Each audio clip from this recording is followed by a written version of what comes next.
ಯೇಸುವಿನ ಮಧುರ ನಾಮದಲ್ಲಿ ಬೆಳಗಿನ ಸಮಯದಲ್ಲಿ ಕಾರ್ಯಕ್ರಮವನ್ನು ವೀಕ್ಷಿಸ್ತಿರುವಂಥ ನಿಮ್ಮೊಬ್ಬೊಬ್ಬರನ್ನು ಯೇಸುವಿನ ನಾಮದಲ್ಲಿ ನಾನು ಸ್ವಾಗತಿಸುವವನಾಗಿದ್ದೇನೆ, ವಂದಿಸುವವನಾಗಿದ್ದೇನೆ. ದೇವರು ನಮ್ಮ ಜೀವಿತದಲ್ಲಿ ಆತನು ಒಳ್ಳೆಯವನಾಗಿದ್ದಾನೆ. ಈ ದಿನಕ್ಕೆ ನಾವು ಧ್ಯಾನಕ್ಕಾಗಿ ತೆಗೆದುಕೊಂಡ ದೇವರ ವಾಕ್ಯದ ಭಾಗ ನಾಹೂಮನ ಪ್ರವಾದನೆಯ ಪುಸ್ತಕ 1ನೇ ಅಧ್ಯಾಯದಲ್ಲಿ 7ನೇ ವಾಕ್ಯದ ಕಡೆಗೆ ನಾವು ಧ್ಯಾನಿಸುವವರಾಗಿರ್ತೇವೆ. ನಾಹೂಮನ ಪ್ರವಾದನೆಯ ಪುಸ್ತಕ 1ನೇ ಅಧ್ಯಾಯದಲ್ಲಿ 7ನೇ ವಾಕ್ಯ. ಯೆಹೋವನು ಒಳ್ಳೆಯವನು, ಇಕ್ಕಟ್ಟಿನ ದಿನದಲ್ಲಿ ಆಶ್ರಯ ದುರ್ಗವಾಗಿದ್ದಾನೆ, ತನ್ನ ಮೊರೆ ಹೊಕ್ಕುವವರನ್ನು ಬಲ್ಲನು. ಪ್ರಾರ್ಥನೆ ಮಾಡ್ಕೊಳ್ಳೋಣ.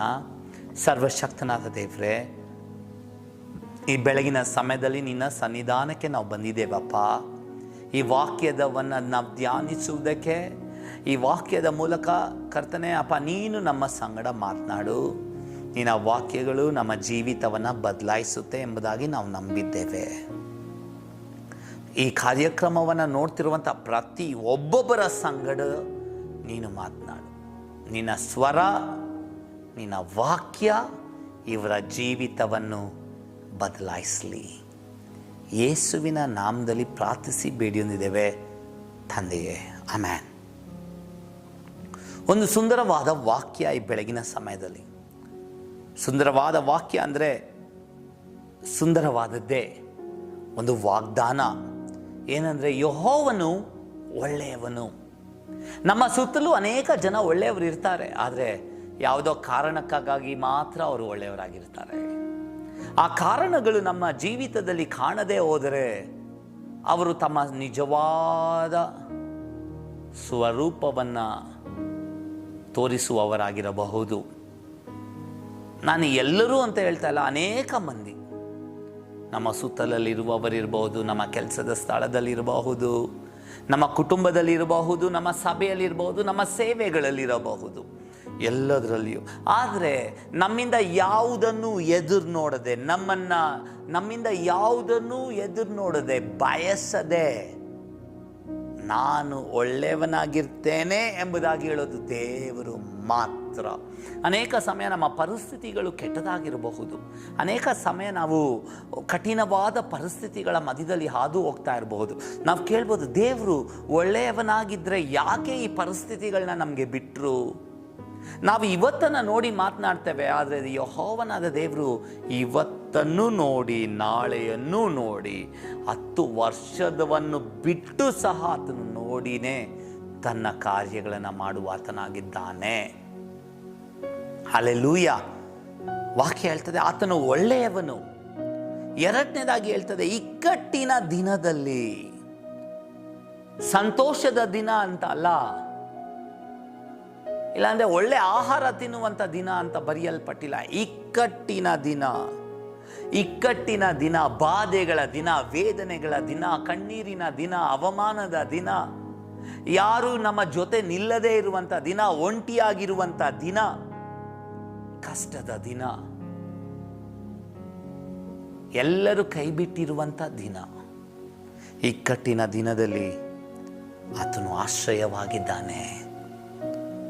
ಹಲ್ಲೆಲೂಯಾ. ಒಂದು ಸುಂದರವಾದ ಹಾಡು, ದೇವರು ನನಗೆ ಆಶ್ರಯ ದುರ್ಗ, ಸಂಕಟದಲ್ಲಿ ಸಿದ್ಧ ಸಹಾಯಕ. ಆತನು ನಮಗೆ ಆಶ್ರಯವಾಗಿದ್ದಾನೆ. ಆತನೇ ಆಶ್ರಯ. ನಾವು ಅನೇಕ ಸಮಯ ಯಾವುದನ್ನೋ ನಮ್ಮ ಆಶ್ರಯವಾಗಿ ಮಾಡ್ಕೊಂಡಿರ್ತೇವೆ. ಹಲವು ಸಮಯ ಹಣಕಾಸುಗಳು ನಮಗೆ ಆಶ್ರಯವಾಗಿರಬಹುದು. ಅನೇಕ ಸಮಯ ನಮ್ಮ ಬಲವು, ನಮ್ಮ ಬ್ಯಾಕ್ಗ್ರೌಂಡು, ನಮ್ಮ ಸಪೋರ್ಟ್ ಮಾಡುವವರು, ನಮಗೆ ಇರುವಂಥ ವಿದ್ಯಾಭ್ಯಾಸದ ಅರ್ಹತೆಗಳು, ಇದೆಲ್ಲ ನಮಗೆ ಆಶ್ರಯ ಎಂಬುದಾಗಿ ಅನ್ಕೊಂಬೋದು. ಆದರೆ ಅದೆಲ್ಲವೂ ಒಂದು ದಿನ ಫೇಲ್ ಆಗುತ್ತೆ, ಅದೆಲ್ಲವೂ ಒಂದು ದಿನ ಬಿದ್ದೋಗುತ್ತೆ.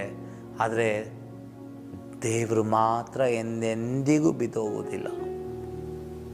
ಸುಂದರವಾಗಿ ವಾಕ್ಯ ಬರೆಯಲ್ಪಟ್ಟಿದೆ, ಆ ಆಶ್ರಯವನ್ನು ಹುಡುಕಿಕೊಂಡು ಹೋಗುವವರನ್ನು ಆತನು ತಿಳಿದಿದ್ದಾನೆ.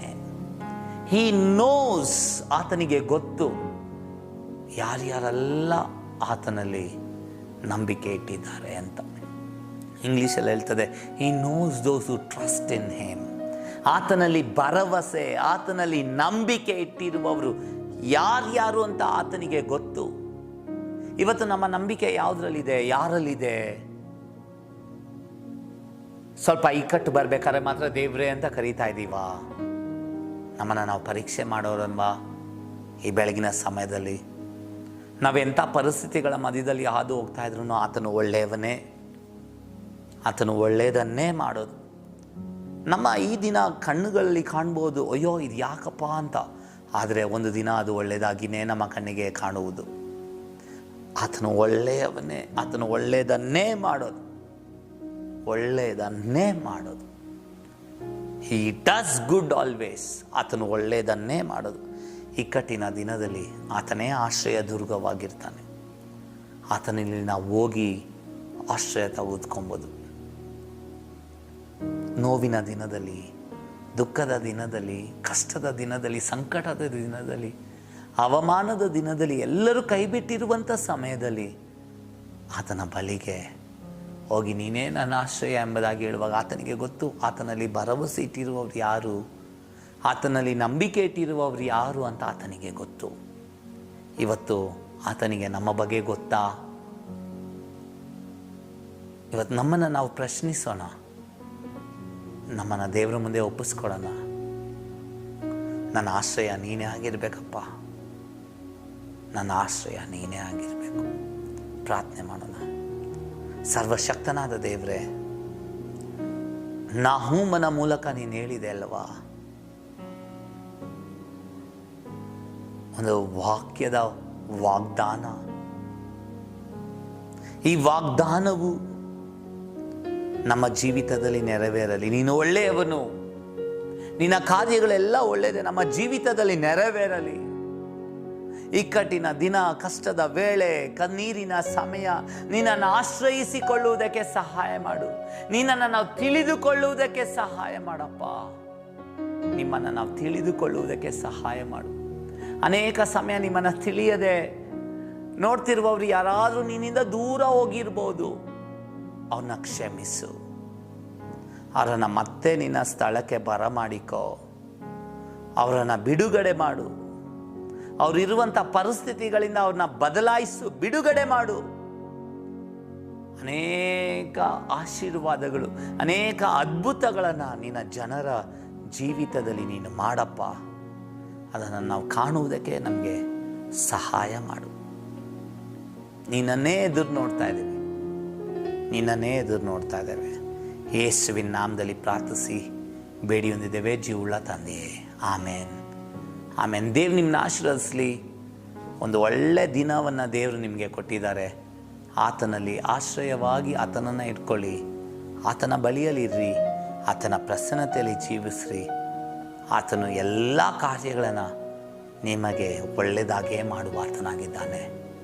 ದೇವ್ರು ನಿಮ್ಮನ್ನ ಆಶೀರ್ವದಿಸಲಿ. ನಾಳೆ ಇದೇ ಸಮಯದಲ್ಲಿ ಈ ಕಾರ್ಯಕ್ರಮದಲ್ಲಿ ನಿಮ್ಮನ್ನು ಸಂಧಿಸ್ತೇನೆ.